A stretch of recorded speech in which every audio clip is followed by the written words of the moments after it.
కర్మఫలం. కర్మఫలం అంటే ఏమిటి? కర్మ సిద్ధాంతం ఏ విధంగా ఉంటుంది? మనం చేసే మంచి, చెడు పనులను కర్మ, కర్మఫలం అంటారు. మరి కర్మఫలానికి తగ్గట్టుగా మనం కర్మలు ఆచరించాలి కదా! మరి ఆ కర్మలు ఎలా ఉండాలంటే, ఒక చిన్న ఎగ్జాంపుల్‌గా చెప్తాను. ఒక స్టోరీ అనమాట. అది రియల్‌గా జరిగింది. ఇతిహాసంలో నుంచి ఇది.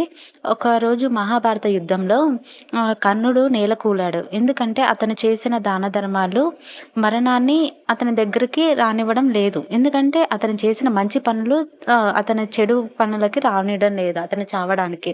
సో, మరి అది గ్రహించిన కృష్ణుడు, "కర్ణ, ఇన్నాళ్ళు నీవు దానం చేయగా నీవు లభించిన పుణ్యం నాకు దానంగా ఇవ్వవా?" అని అడిగాడు. మనం ఎప్పుడైనా సరే మనం దానం చేసేటప్పుడు ఓం కృష్ణార్పాయ నమః అని దేవుడికి సమర్పిస్తూ దానం చేయాలి. అది మన పాపమైన పుణ్యమైన.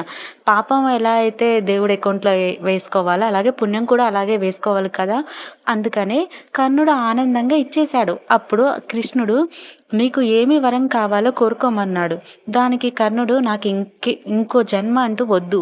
ఎందుకంటే ఒకవేళ ఇంకో జన్మ అంటూ ఉంటే ఎవరు ఏమడిగినా లేదనకుండా సాయం చేయగలిగే హృదయం నాకివ్వు" అని అన్నాడనమాట. ఎంత మంచివాడు చూడండి కర్ణుడు. ఇప్పుడేంటి, ముక్తి కోసం దైవ దర్శనాలు అక్కర్లేదండి. నలుగురికి సహాయం చేసే గుణం ఉంటే ఆ దేవుడు దిగివచ్చి నిన్ను ఆలింగనం చేసుకుంటాడు. నీ దగ్గరకు ఆ దేవుడు స్వయంగా వస్తాడు.